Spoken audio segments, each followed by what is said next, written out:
And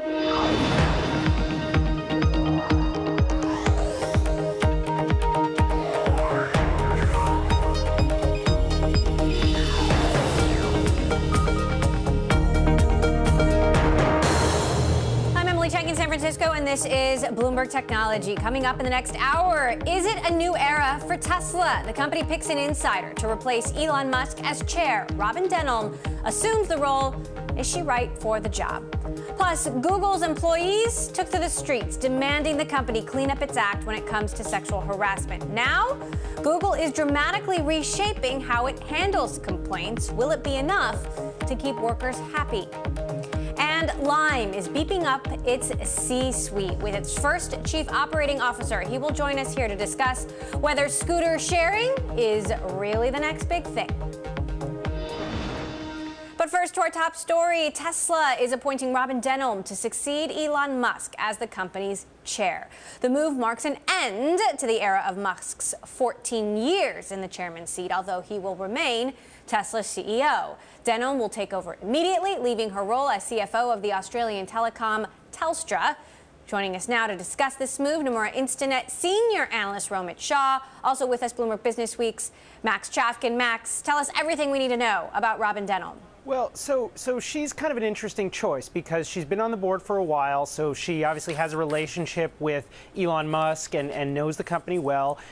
She also, she has a financial background, which I think some would argue be really good for Tesla, given the challenges that the company has had and will probably continue to have, sort of getting to profitability. And, she has a little bit of experience in the car industry, having worked in Toyota. So, it's not the most, I think some good governance people are probably not going to love this choice, but it does make sense in a bunch of different ways. Elon has said that she was very helpful in helping Tesla become a profitable company. He tweeted, would like to thank Robin for joining the team. Great respect. Very much looking forward to working together. Romit, there's concern that she's not going to push back on Elon. She's been on the board for several years, and what he needs is somebody who will challenge him. What's your take? I mean, I think, as far as like Elon's behavior goes, he's really the only one who has control over that. Having said that, I mean, Robin on paper looks like a solid pick. CFO. It sounds like this is a permanent role for her. So this is not a temporary chairmanship role. I think we'll probably see corporate governance improve. One area that I would like to see them improve is on their guidance practices, and hopefully with her in place, that happens. Max, is it a permanent role, or will she hold this chairperson position just for the 3 years that Elon Musk has agreed with the SEC that he won't be in that job? Well, no way of knowing. I mean, I think the bottom line is this is still Elon Musk's company. It would be very hard. It will be hard for even the most independent of chairperson to completely get him in line, because part of sort of what makes Tesla successful, what has made him successful, is the fact that he's sort of willing to sometimes break with the norms. So we don't know. I think in terms of if you were worried about him putting like a close friend on the board or somebody who really have no shot of calling him out at times, then this is probably a pretty good choice. It definitely could have been somebody much closer to him than this. So in that sense, it's probably good news for investors. I do want to take a look at the chart here in my GTV library showing Tesla's short interest. Over a quarter of shares have been borrowed to bet against the company. We know that this has been a pain point for Musk. He is not particularly fond of short sellers. Romit, do you think the short interest against Tesla will continue? I think it's got to come down, especially after this print where, they generated a substantial profit in the quarter. Elon's behavior, I mean, to his credit, I think has been noticeably better since, they finished, the SEC investigation was completed and he paid his fine. Robin, who comes from Telstra, I think it is a permanent job. I mean, why else would you give up, a role as CFO to be the chairwoman for Tesla? So I think this goes beyond 3 years, and And so to me, it feels like the company's on the right track, and hopefully it continues. So, Max, what else are we watching? Musk has said the company will be cash flow positive for every quarter to come, but it's certainly not going to be easy. He's talked about the workload. He's talked about the pressure. Is the pace that they're producing cars now, is that sustainable, without those feelings of sort of constant pressure and stress and strain on not just him, but the people who work at the company?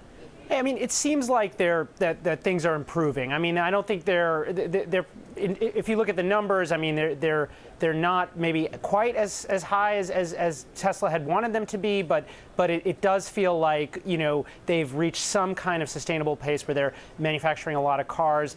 The cost-cutting measures seem to have worked. I mean, the thing we don't know is, number one, what does demand look like, in the long run, and also, what does the sort of cost picture really look like long term? They seem to be kind of pulling out all the stops, both to try to generate a lot of demand, but also in terms of cutting, unnecessary expenses. And the thing about, a company like Tesla is it's not just selling, this Model 3. It wants to develop, a whole pipeline of cars, including, a small SUV. So at some point it needs to start spending money and probably start borrowing money. And I think the goal here is to, just put it in the best cash position so that if it does have to borrow money, it's going to get, preferable terms.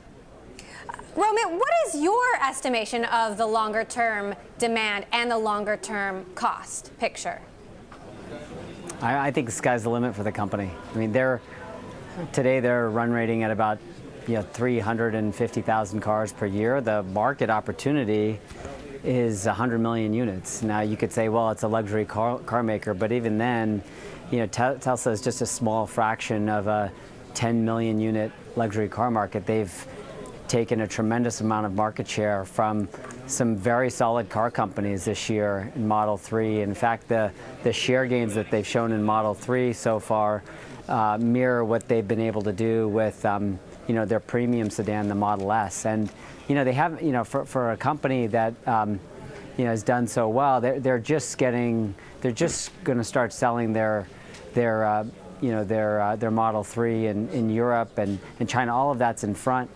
And so I think there's a tremendous amount of room for the company to grow. And the question mark has always been around management and their ability to do better than what they say and limit the volatility in the stock. And it's been a tumultuous couple of quarters, but it seems like in the last month things have started to really improve for them on all fronts. So I'm optimistic.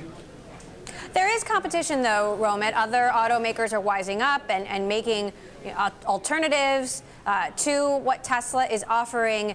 He recently told Recode that he thinks Tesla will always be ahead in self-driving because it's a software problem and not a hardware problem. But would you agree that Tesla will always be ahead, or do they have to worry and think about the competition? I think people take competition. They make a bigger deal of that than they should. I mean, look at Apple, who has had so much success with the iPhone. Apple is not the market share leader in smartphones. Samsung is. But Apple has been able to generate tremendous amount of value for their shareholders by being, by providing the best smartphone on the market. If Tesla can scale to 2 to 3 million electric vehicles per year, they probably won't be the market share leader in the long run. But I'm pretty sure that the stock and the value of the company will be significantly higher if they can get to that. I think what's important is what kind of profit can they generate for every vehicle they sold. And what we saw this last quarter is that the margin potential for the company, the margins for the company were a lot better than people realized. And if they could scale further, it's likely that the margins and the profits and the cash flow of the company are only going to get better. All right. The question is, can they scale? A lot of cars. Nomura Instinet senior analyst Romit Shah, thanks so much. Thank you. Along with Bloomberg Businessweek's Max Chafkin. Max, you are sticking with me. We'll be back with you after this break. Coming up, Google makes a change after thousands of employees demand the company fix its sexual harassment policies.